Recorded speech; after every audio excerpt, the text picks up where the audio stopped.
अस्सलाम वालेकुम जी। आज हम अपनी एडोबी की इस क्लास में जो हमारे रिमेनिंग टूल्स हैं हम उनको देखेंगे। सबसे पहले हम देख लेंगे, ठीक है, डॉज टूल को, कि डॉज टूल का काम क्या है। सिंपली हम डॉज टूल को इधर से सिलेक्ट करके, अब मैं ड्रैग एंड ड्रॉप कर देता हूँ, कोई भी इमेज इधर से सिलेक्ट कर लेता हूँ। अच्छा, अब डॉज का काम क्या है।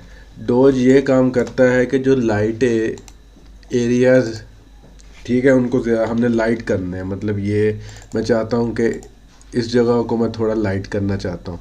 मैं इधर से डोज लूँगा, डोज को लेके मैं हल्का सा इधर से, ठीक है, इसको फेरना शुरू कर दूँगा। ठीक है, ये डोज इधर काम करना शुरू कर देगा। इसी तरह अगर किसी स्किन या किसी जगह पे हमने वैसे करना है, ठीक है, मैं क्या करूँगा जी, वहाँ भी हम ऐसे डोज यूज़ कर सकते हैं।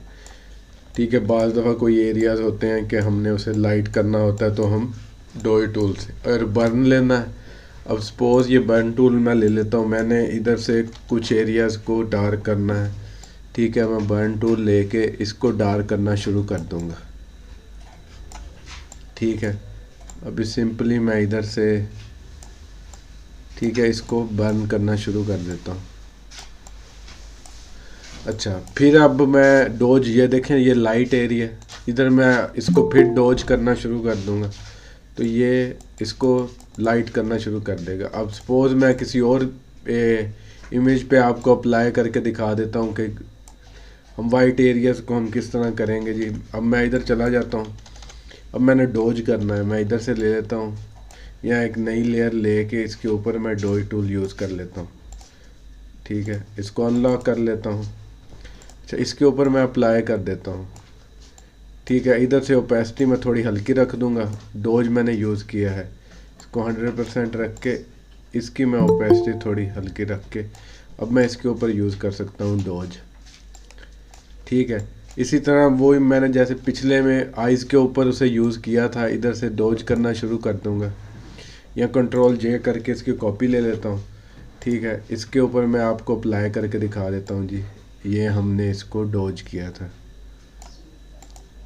कि सिंपली हमने टूल्स का ओवरव्यू ही लेना ना। अब बर्न करना है तो ये देख लें, अब इसमें डिफरेंस देख लीजिएगा कि डोज और बर्न में क्या फ़र्क था। तो इसके स्पंज टूल है, इसको हम देख लेते हैं कि इसका अब क्या फ़र्क है। इसमें सिर्फ दो चीज़ें होंगी, इसमें सैचुरेशन और डीसैचुरेशन होगी। अब सपोज ये डीसैचुरेट है, अब मैं इसको कर लेता हूँ जी इधर से डीसैचुरेट। ये इसका कलर देखें कितना इसने डल कर दिया। अच्छा, अब मैं इधर से कर लेता हूँ सैचुरेट, मैं इधर से फेरना शुरू कर देता हूँ तो आपको खुद डिफरेंस शो हो जाएगा कि ये डीसैचुरेट किया था मैंने और ये सैचुरेट किया था। तो इसमें ये डोज, बर्न और स्पंज टूल आपको तीनों कवर हो जाएंगे। सिंपली पेन टूल है, पेन टूल के लिए तो पूरी एक क्लास होनी चाहिए, लेकिन हम जस्ट इसको वैसे देख लेते हैं पेन टूल को कि अब पेन टूल हमने कोई भी ट्रेसिंग वगैरह इलस्ट्रेटर में करनी हो या इसमें करनी हो, या कोई शेप बनानी हो या कोई पाथ भी बनाना हो, सिंपली पहले जो हम करते थे, अब तो सब्जेक्ट को सिलेक्ट कर लेते हैं, उससे पहले हम क्या करते थे कि हम पूरी सिलेक्शन जो थी वो पेन टूल से बना के, ठीक है, उसके बाद हमने कहीं ऑब्जेक्ट पे बैकग्राउंड चेंज करना है या कुछ भी करना है, हम पेन टूल के थ्रू ही करते थे। इस तरह हम पेन टूल यूज़ करके इसकी सिलेक्शन बना लेते थे, उसके थ्रू ही हम इसको मूव करते थे या बैकग्राउंड उधर से रिमूव होता था। तो अब ये क्या सीन है कि बाज़ दफ़ा पेन टूल हमें कोई सिलेक्शन वगैरह लेने के लिए काम आ जाता है, कोई प्रीसाइज किस्म की सिलेक्शन लेनी हो, लेकिन अगर ज़्यादा इसका काम हमारा इलस्ट्रेटर में है, इसमें फ्री फॉर्म ये पेन टूल है जिसको हम इजीली जिस तरह मर्ज़ी यूज़ कर सकते हैं। फिर इसके बाद कर्वेचर पेन टूल है जो नया ऐड किया गया है। अब कोई भी आप लोगो कर रहे हैं या कोई ट्रेस करना है, जिस तरह हम ट्रेसिंग करते हैं, हमने वो शेप के ऊपर जाकर सिंपली इस तरह हम क्लिक करेंगे तो ये हमें ट्रेस करके दे देगा, उसकी सिलेक्शन बना देगा, उसमें हम कोई भी कलर फिल कर लेंगे। ऐड एंकर पॉइंट, इसमें हम कोई भी एंकर पॉइंट को ऐड कर सकते हैं प्लस के थ्रू, माइनस वाले से डिलीट वाले से इधर से भी कोई भी एंकर पॉइंट हम डिलीट कर सकते हैं सिंपली। अगर कन्वर्ट है, कोई भी एंकर पॉइंट को सिंपली हमने कन्वर्ट करना है तो हम सिंपली इसमें इसको कन्वर्ट कर सकते हैं। ये ज़्यादा डिटेल अगर जिसको इलस्ट्रेटर आता है उसको ज़्यादा डिटेल से पता होगा, क्योंकि इसी के साथ फर्स्ट में पाथ सिलेक्शन के हमने कोई भी पाथ को सिलेक्ट करना है, ठीक है। हम पाथ सिलेक्शन, डायरेक्ट सिलेक्शन, कोई भी एक पॉइंट है, ठीक है, उसको हम डायरेक्ट सिलेक्शन से अपने हिसाब से मॉडिफाई कर सकते हैं उस एंकर पॉइंट को, उस पाथ को स्पेसिफिक उसी लिहाज से हम मॉडिफाई कर सकते हैं, उस एंकर पॉइंट को सिलेक्ट कर सकते हैं डायरेक्ट सिलेक्शन से। इसका भी अगर कोई किसी ने पहले इलस्ट्रेटर वगैरह यूज़ किया तो उसे डिटेल से ज़्यादा समझ होगी, क्योंकि पेन टूल हम इसमें यूज़ तो करते हैं। सिंपली अगर हमने कोई भी चीज़ ट्रेस करनी है हम सिंपली उसके ऊपर जाएंगे। अब मैं इसके ऊपर सपोज कोई कलर फिल कर लेता हूँ। अब देखें कि मैं पेन टूल से ट्रेसिंग करनी है, मैं इधर एक पॉइंट दूसरा, ठीक है। अगर मैं शिफ्ट के साथ जाता हूँ तो बिल्कुल स्ट्रेट पॉइंट्स ये लगाएगा। अच्छा, अब ये मैं एक पॉइंट ले रहा हूँ, इसको मैंने कर्व करना है, माउस के साथ मैं ड्रैग कर रहा हूँ, ठीक है। एक मैंने इधर लगाया, अब मैं चाहता हूँ कि इसको कर्व करना। अब कर्व हैंडल मैंने बंद करना है, मैं ऑल्ट के साथ इस पॉइंट पे क्लिक करूँगा, वो कर्व हैंडल इधर बंद कर देगा। अब मैं इसको मूव करना चाहता हूँ तो मैं इसको सिंपली इधर से अपने हिसाब से एडजस्ट भी कर सकता हूँ, या इधर से नया एंकर पॉइंट निकाल के उसे अपने हिसाब से लेके जा सकता हूँ। ये आप एक दो दफ़ा प्रैक्टिस करेंगे पेन टूल की तो आपको ये डिटेल से समझ आ जाएगा। अच्छा, बाकी टाइप टूल है। टाइप टूल सिंपली हमने कोई भी चीज़ टाइप करनी है तो हम टाइप टूल के थ्रू ही उसके ऊपर टाइप करेंगे, ठीक है। इसको थोड़ा हम डिटेल से टैब को देख लेंगे, क्योंकि इसमें डिफरेंट ऑप्शंस हैं जो हम बाद में देख लेंगे। अब हमने कोई भी चीज़ टाइप करनी है, हम सिंपली क्या करेंगे, टाइप टूल लेके इधर कुछ भी नेम लिख देते हैं जी। अब मैंने इसका सिंपली अगर कलर चेंज करना है, मैं क्या करूँगा, मैं इसको इधर से डबल क्लिक कर सकता हूँ, या ये जो कलर है इधर मैंने क्लिक किया, इधर से कलर चेंज कर दिया, ठीक है। अगर मैंने फ़ॉन्ट स्टाइल चेंज करना है सिंपली मैं इधर से जाऊँगा, इधर से फ़ॉन्ट स्टाइल चेंज करके, और अगर साइज़ बड़ा करना है तो मैं सिंपली उसका साइज़ बड़ा करके उसको एडजस्ट कर सकता हूँ। बाकी डायरेक्ट सिलेक्शन मैंने इसमें बता दिया। बाकी हम अगर इसमें शेप्स, डिफरेंट शेप्स हम यूज़ कर सकते हैं इसमें। बाज़ दफ़ा हमें किसी डिज़ाइन में यूज़ करनी पड़ जाती हैं, ठीक है। ये ज्योमेट्रिक शेप्स हम यूज़ कर सकते हैं, जिस तरह रेक्टेंगल है। सिंपली अगर हमने रेक्टेंगल यूज़ करनी है हम इधर से रेक्टेंगल लेके उसे यूज़ कर सकते हैं। अगर हम इसके कॉर्नर को थोड़ा गोल करना चाहते हैं तो हम क्या करेंगे, सिंपली हम क्या करेंगे, इसको इधर से सेलेक्ट करके चारों को एक साथ ड्रैग करेंगे तो ये थोड़े से गोलाई में आ जाएंगे। अगर इसके बाद हम राउंडेड रेक्टेंगल लेनी है तो हम इधर से ले लेंगे। इसमें बाज़ दफ़ा कई साइजेस बने होते हैं, बाज़ दफ़ा ये ट्रायंगल है।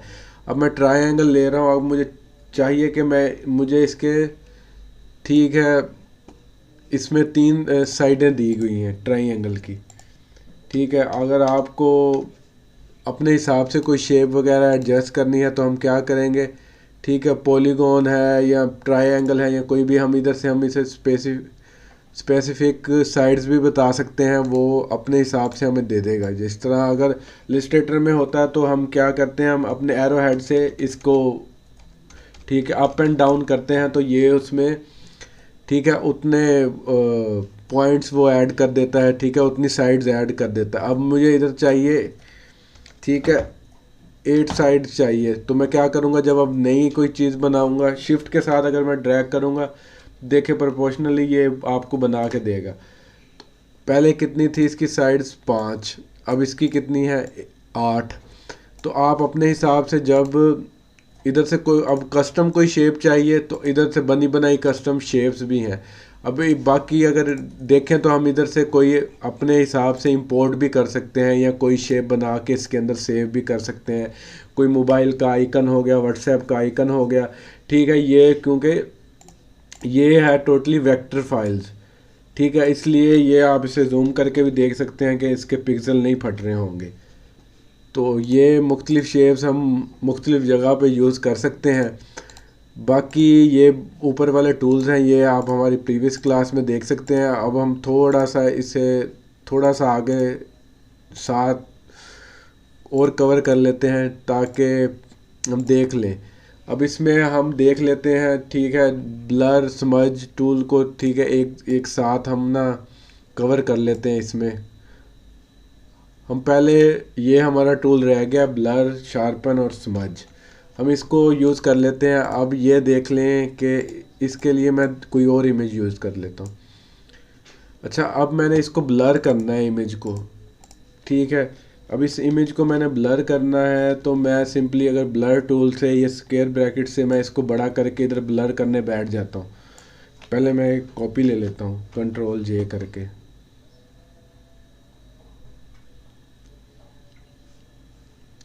अच्छा, अब मैं इसे ब्लर करता हूँ तो ये आपको फील नहीं होगा कि ये कोई ब्लर कर रहा है, या क्योंकि ये बहुत कम लेवल पे ब्लर कर रहा होगा। दूसरा ये कि ये फ़ोटो भी कोई हाई रेजोल्यूशन फ़ोटो है। तो पहले के हम कर लेते थे, लेकिन अब ये है कि आपने ब्लर करना है या कोई चीज़ शार्प करनी है, जिस तरह हम वो फेस पे काम कर रहे थे। अगर हमने कोई चीज़ शार्प करके दिखानी है तो हम ये शार्पन टूल लेके, जिस तरह मैंने वो आइज़ वाला आपको अभी दिखाया था, तो कोई साइड या कोई चीज़ हमने शार्प करनी है तो हम दे सकते हैं।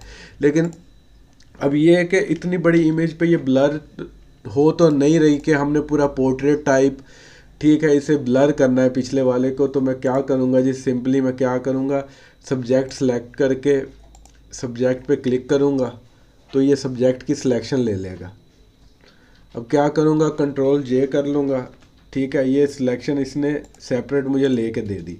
अब क्या करूँगा, मैं इधर आऊँगा दोबारा, ठीक, इसके ऊपर क्लिक करूँगा, कंट्रोल क्लिक, इसने इसकी सिलेक्शन दोबारा ले ली। अब मैं नीचे आ जाऊँगा, नीचे आने के बाद, ठीक है, मैं सिलेक्ट पे जाऊँगा, मॉडिफाई, एक्सपैंड। अब मैं एक्सपैंड इसको कितना करूँगा, 10 पिक्सल तक मैं कर देता हूँ जी एक्सपैंड, ठीक है। अब मैं देखता हूँ इसने इसको मज़ीद और मुझे एक्सपैंड करना पड़ेगा, ये इसने कम किया। Select, modify, expand. अच्छा, मैं इधर से कर देता हूँ 20 पिक्सल्स।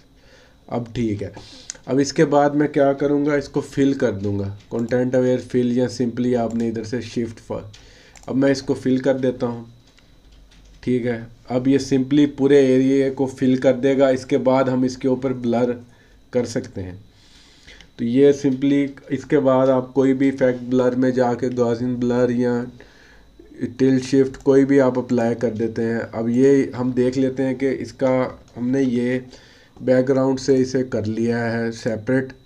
अब मैं क्या करूँगा, बैकग्राउंड को जाऊँगा, इधर से फ़िल्टर, ब्लर, ठीक है, गॉसियन ब्लर। अब मैं इसको कर देता हूँ जी 8 पिक्सल तक रख लेते हैं, हम ज़्यादा नहीं करते जी हम। अब मैं इसको नीचे खो कर लेता हूँ, मैं ऑल्ट के साथ दबा के दिखा देता हूँ, पहले इस तरह था अब इस तरह। अब मैं चाहता हूँ कि इसमें मज़ीद जो है ना वो ब्लर, मैं कंट्रोल जी कर देता हूँ, ठीक है। अब मैं जो इफ़ेक्ट करना चाहता हूँ वो हम दोबारा ब्लर गैलरी में जाएंगे, फ़िल्टर में जाऊँगा, ब्लर गैलरी में जाऊँगा, टिल्ट शिफ्ट, ठीक है। अब हम इसको बता देंगे कि इस रेंज में हमें ये ब्लर चाहिए। मैं इस ब्लर को थोड़ा सा इधर से नीचे रखूँगा, इस रेंज में रखूँगा, क्योंकि हमने नीचे वाली चीज़ को फोकस करना है। अच्छा जी, मैं इसको फोकस करता हूँ। अब मैं थोड़ा सा ब्लर को बढ़ाता हूँ, इधर रख लेते हैं हम ब्लर, इसको मैं थोड़ा सा इधर कर देता हूँ। अच्छा, अब मैं इधर से कर देता हूँ ओके। अब ये इसके ऊपर प्रॉपर ब्लर अप्लाई कर देगा, आप देख लें कि इसके ऊपर प्रॉपर ब्लर अप्लाई हो गया, ठीक है। अब ये ओरिजिनल वाला देख लें, ऑल्ट के साथ मैं दिखा देता हूँ, ये हमने ब्लर इसके ऊपर अप्लाई कर दिया। अगर आप जिस हिसाब से करना चाहते हैं, क्योंकि हमने फोकस में ये चीज़ रखी है, ठीक है, तो उस हिसाब से इसने ब्लर अप्लाई किया। अगर आप ओवरऑल पे करना चाहते हैं तो आप ब्लर में जाके गॉसियन ब्लर या कोई और ब्लर भी इसके ऊपर अप्लाई कर सकते हैं।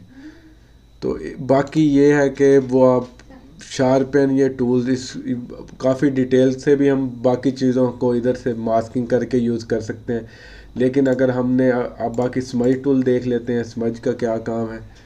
तो ये पहले मैं आपको शार्पन दिखा देता हूँ कि हमने कोई भी, अब जिस तरह इसके ऊपर हम कोई काम कर रहे होंगे तो मैंने इसकी डिटेल थोड़ी हाईलाइट करनी है, तो मैं शार्पन टूल लेके, ठीक है, इसको थोड़ा शार्प करने लग जाऊंगा कोई इफ़ेक्ट डाल के। अगर ज़्यादा करूंगा तो ये ख़राब हो जाएगा।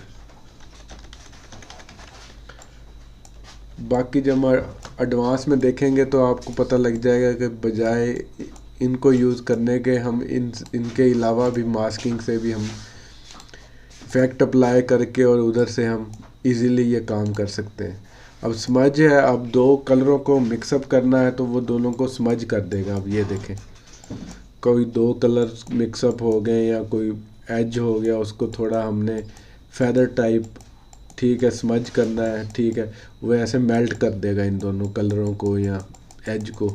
तो इसलिए वो स्मज टूल हम उसमें यूज़ कर लेते हैं एजेस वगैरह पे।